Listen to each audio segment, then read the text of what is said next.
Finding your other half is not real. They want a mother that can go back to mummy. So finding a partner with 0 flaws is kind of impossible. If it's not a hell yes, it's an immediate no. If they can see you naked, they can have a difficult conversation with you.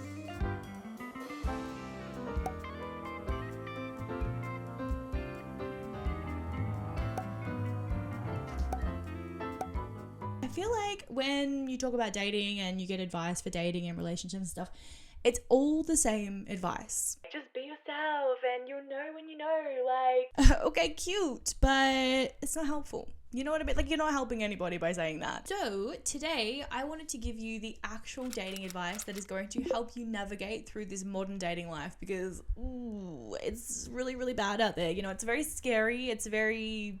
icky. But Shelly, why should we listen to you?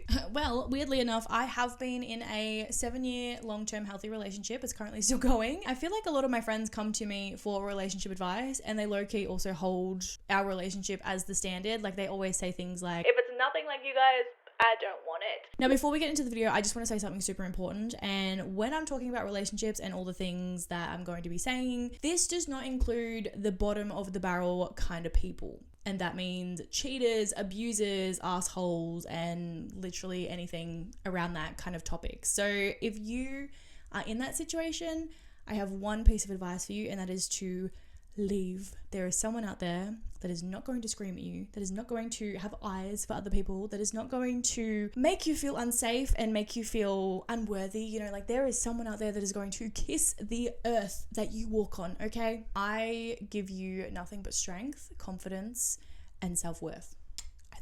Got this, but let's get on with the video. Okay, my number one tip is to set your standards high from the very beginning, because let's think about it for a minute, right? When you first start talking to someone or start dating someone, you know, those first few months are going to be amazing. That is them showing you their best self. Like, that is them on their best behavior, their best effort, their best intentions, you know, like that is them at their best.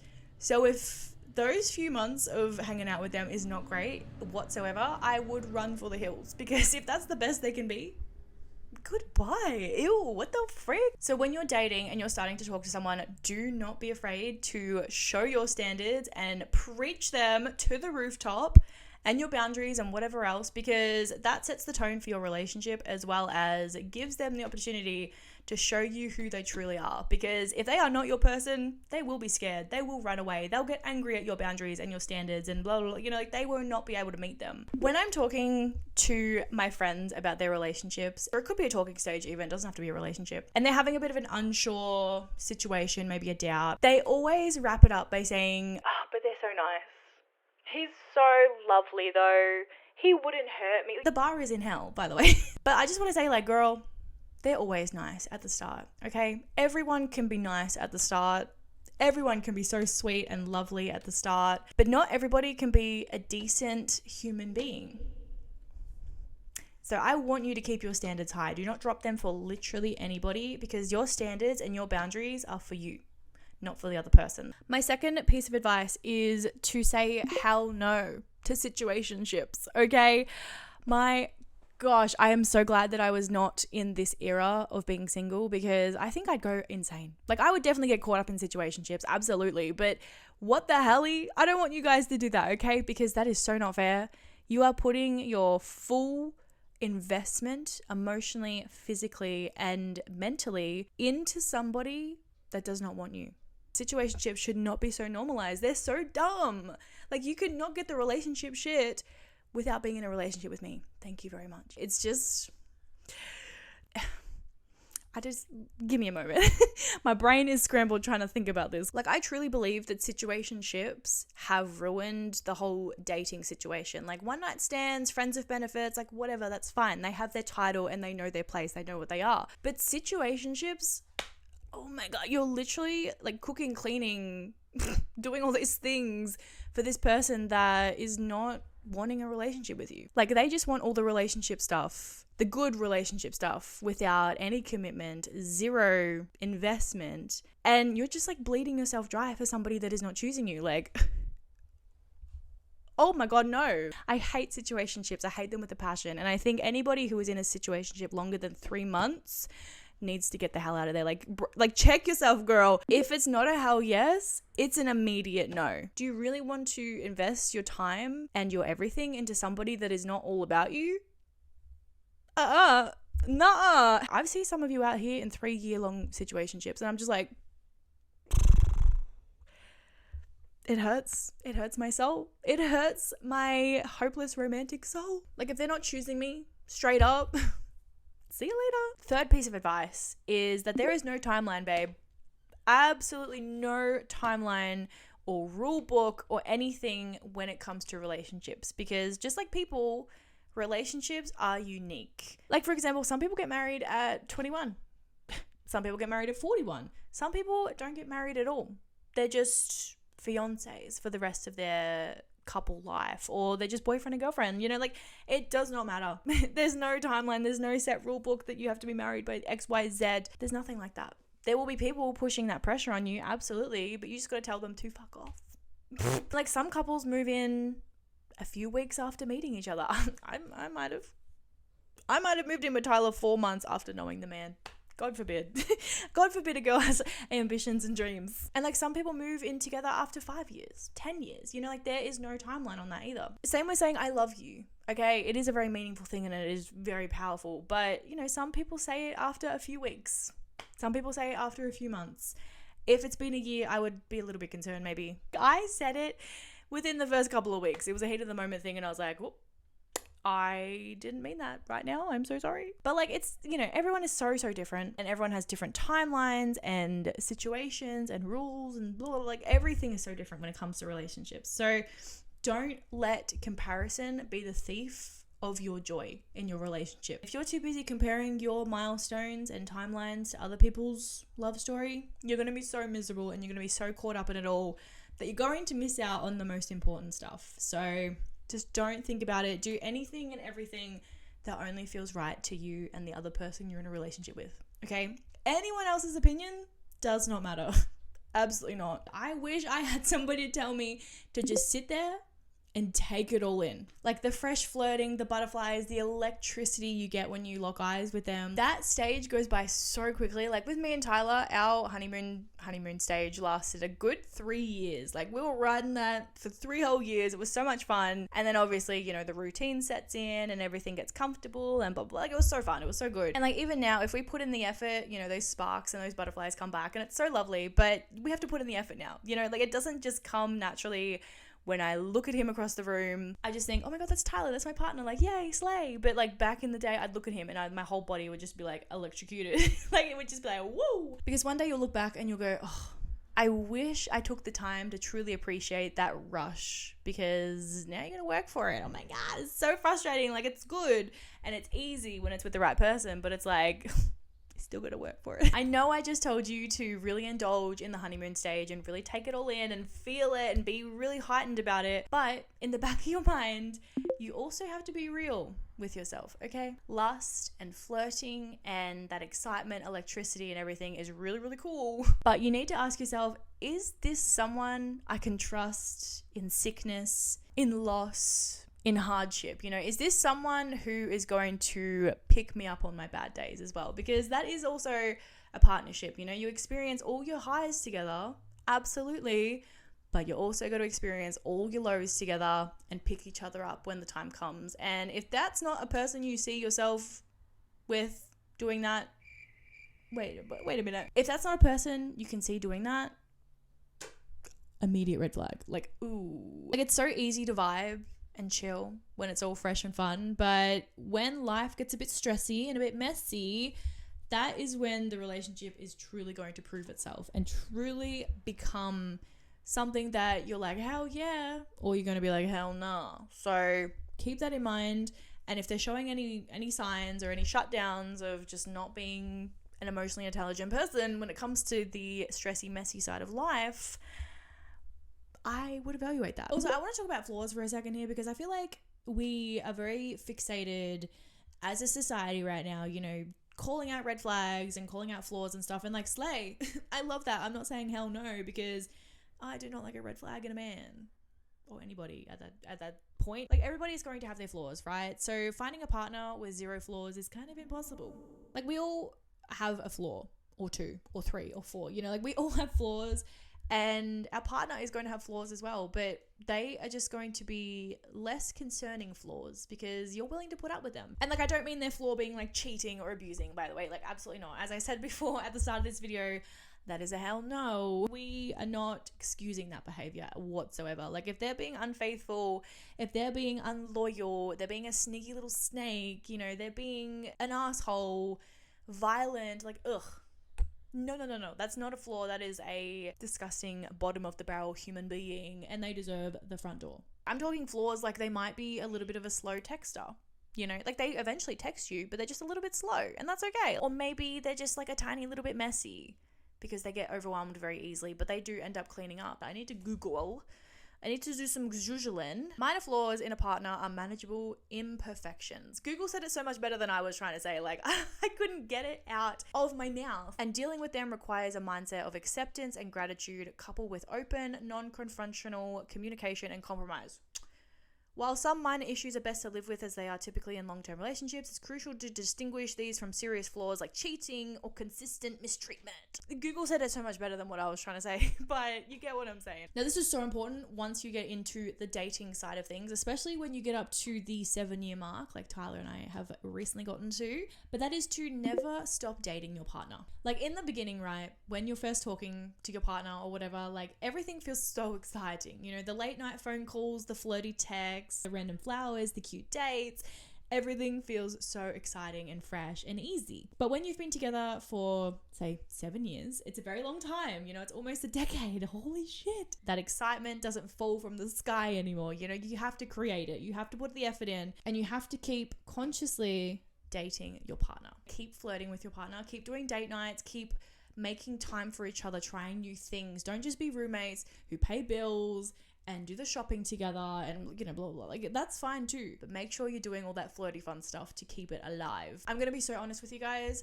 Tyler and I have fallen into that rut before where we are roommates. And it's so sad and it's so depressing because you do feel like shit. You kind of just like, woo, this is kind of not the vibes. I hate that. But we came together and we communicated a lot. Like every single night we were communicating, being like, this isn't working, let's try this, let's do this, blah, blah, blah. Like you literally have to communicate everything. Tyler and I have started reigniting our spark by sending each other like cheeky little texts. I'm sitting there biting my fist like, you know what I mean?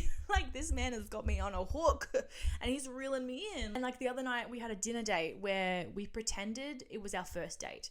And it was so electrocuting in a way. Like it just felt so fresh and fun. And even though we both knew everything about each other that we were asking, it still felt so fresh and amazing. Like I 100% recommend doing that because like it was so silly and goofy and like I was laughing like a schoolgirl, like us leaving and then like doing our first kiss. It was so funny and so cute, but it just ignited something inside me and it was just like, wow, I have a crush on this man. Don't tell anyone, okay? Like, it was just so much fun. So you have to kind of be a little bit silly and a little bit goofy and, you know, pretend you're dating for the first time and pretend all these things and blah, blah. Like you have to be willing to do those silly little goofy things to keep the spark alive. And if you're not willing to do it or your partner's not willing to do it, it's okay if the effort does get a bit lackluster, but just make sure that you come back and communicate with each other and be like, hey, the effort is lacking. Let's pick it up. Let's start again. You know, let's do all this stuff. Like, it's very important to do that. You know how people say the phrase, oh, I won't be happy until I find my better half, or I haven't found my other half. Finding your other half is not real. Okay? Because you are a full person. You are a complete human being right now. You are not half a human being trying to find your other half, okay? You should have your hobbies and your life and your ambitions and your friends and family and everything outside of your partner, because if you become your partner, that sucks. You know, like your friends are going to be very disappointed. You're going to be very disappointed for losing yourself. Your partner doesn't want to date themselves, okay? Like they want to date you. You should not be depending on another person to fulfill those qualities that you should already have yourself. And that's why I always tell my single friends, like, hey, make sure you work on yourself. Make sure you have a period of alone-ish time to figure your shit out and understand what you want and what you love and your hobbies and finding yourself and everything, because you can't expect a partner to give you happiness and give you ambition and goals and life. You know, like you have to give that to yourself first because a partner is just like a little bonus. This is one of my favorite tips ever, and it is probably the one and only true key to a good, healthy, perfect relationship, and that is communication. 100%. And you probably hear that all the time, but communication is key, and it is the one and only thing alongside trust and loyalty that is going to give you a happy, healthy relationship. I know we want our partners to show up for us, and we see a lot of potential in people. Like, I definitely do. I'm definitely a potential seeker, but nobody is a mind reader. As much as I want them to be, nobody is a mind reader. So if something's bothering you, say it. If you need more affection, say it. If something is not making you happy, say it. Bring it up, tell them, because the more you brew on the issue, the more resentment it's going to build, and it's just not going to be a good time for anybody. And like, I understand, okay, uncomfortable conversations suck. Like, nobody ever wants to have them. I'm a very confrontational person, and I still hate confrontational conversations. Like, I hate them. But you know what sucks more than a hard conversation? The outcome of not having one. I saw a quote ages ago that changed my whole entire mindset, and that was, one awkward conversation can save you a lifetime of resentment and unhappiness. It just takes one conversation, and it's so fine. And once again, if they are going to be dismissive and aggressive and weird, and my eyeliner is melting off my face, that's not your person. Goodbye. Like, they should be able to communicate with you. Like, let me just say, if they can have sex with you, if they can see you naked, they can have a difficult conversation with you. If you wouldn't take the same advice from a friend, don't give it to yourself. Now, this helps me with literally everything. It doesn't even have to be relationship stuff. It could be friend stuff, life advice, literally any situation you're going through. If my bestie came to me wanting advice about this exact same situation, what would I tell them? You know what I mean? Like, your bestie comes to you and says, he ghosted me 3 times, but I think I'm in love. You're going to be like, girl, be so for real. It's given me a whole new light on life, because I think about this all the time and I'm like, whoa. My biggest piece of advice that I could give you for this video right now, and I want you to listen to this one really loud and really clear, is that you are never too much for the right person. Let me say that again, and let me hold your hand. Okay. You are never too much for the right person. If you have ever been told by somebody that you're too clingy, you're too loud, you know, you want too much, you're too much effort, your standards are too high, like blah, blah, blah, that is literally them telling you straight to your face that they can't handle you. They want you, but they can't handle you. They can't give you what you want, sorry. They just want you for their benefit. And I want to say one thing and one thing only. That's their problem, not yours. Like, listen to me right now, okay? You are someone's dream person. So do not let that person who doesn't see your worth and who is saying that you're too much and blah, blah, take you away from the person that is going to show you that you are exactly right. You are so perfect and stunning, and you are not too much. You are just right. Like that Goldilocks nursery rhyme. You know what I mean? Like, this is too hot. This is too cold. This one's just right. You know, someone is going to find your porridge and fucking love it. I also just want to say real quick, and this is just like a teeny little bit of advice, but if they are not the right person, that's okay, because being single is not a punishment. Please don't allow your brain to trick you into thinking that being in a relationship is happy, fulfilling, and exciting and amazing. Like, being single is fulfilling, exciting, and amazing. But you know what isn't? Being in a relationship with the wrong person. My God, that's literal nightmare fuel. I spent a good 3 years in a relationship with the wrong person, and it drained the fuck out of me. It was not, and I regret every single moment of that, but I cannot change the past.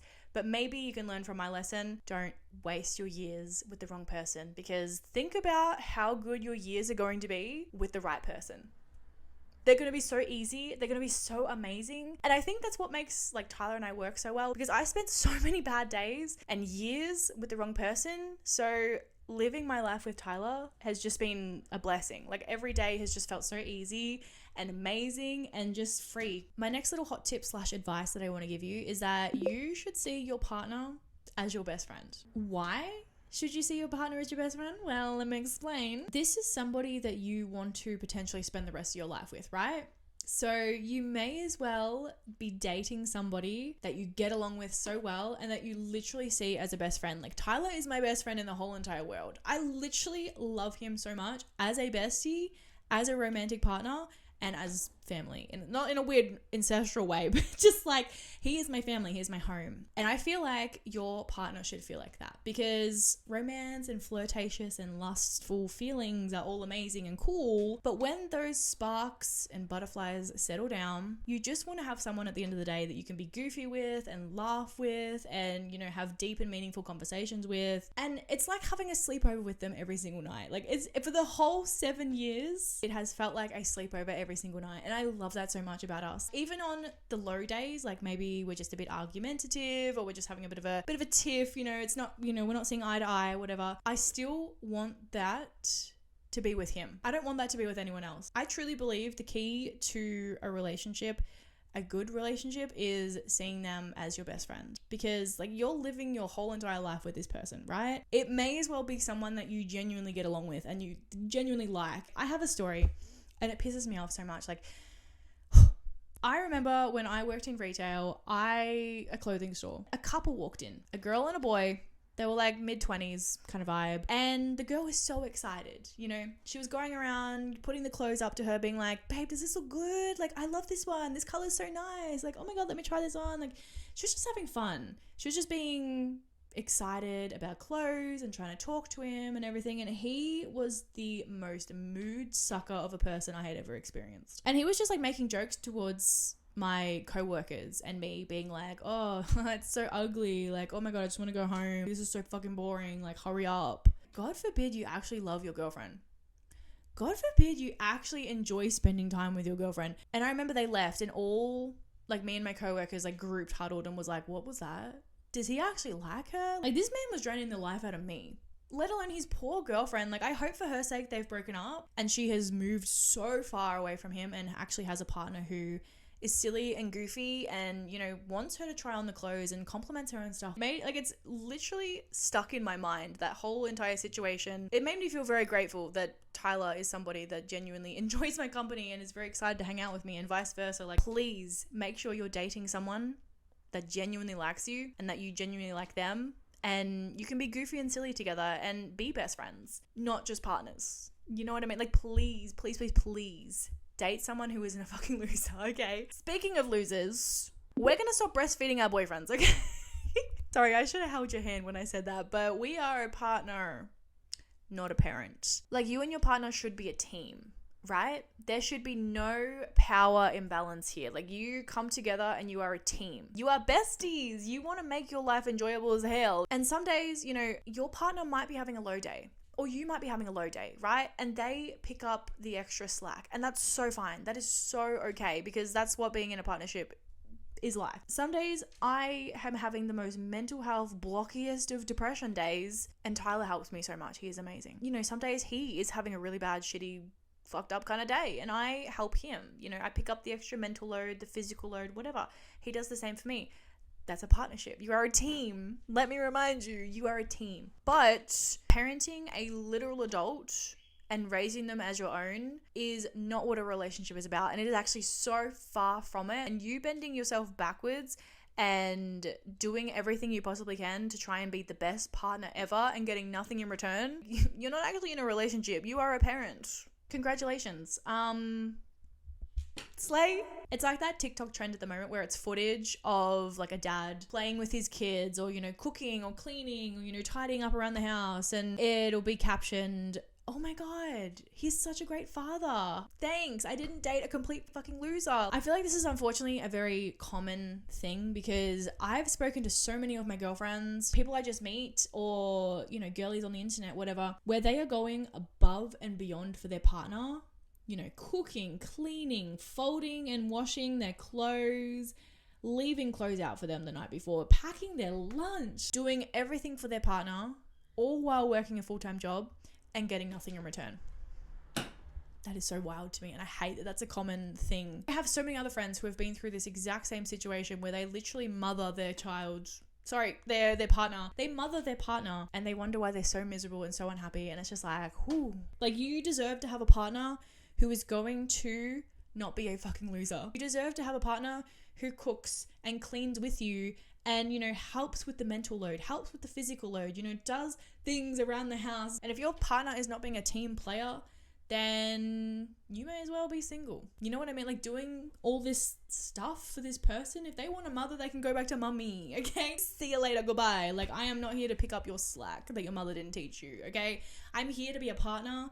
I'm here to live my own life and do my own things, as well as be a partner to you, not be a mother to you. Like, make sure your energy is reciprocated. Make sure your mental load, the physical load, everything is reciprocated and tagged as a team.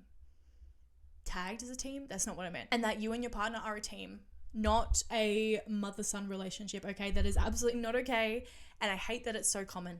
I hate it. I hate it so much. Before you go, I want you to leave some relationship advice down below in the comments, so that while people are listening to me or just browsing the comments, they can also get some super cool tips from you. I'm learning new things every single day. And if you can teach me something or someone else something about relationships, I want you to teach us. So leave a little comment down below on something that you've learned in relationships, or a little hot tip that you might know, as well as a yellow emoji. So that yellow emoji is going to tell me that you've gotten this far in the video. Hi, how did you do that? I'm so sorry. Like, I'm sick of my own voice. How have you gotten this far? I'm going to love you and leave you guys. I will see you in my video next Thursday. So bye.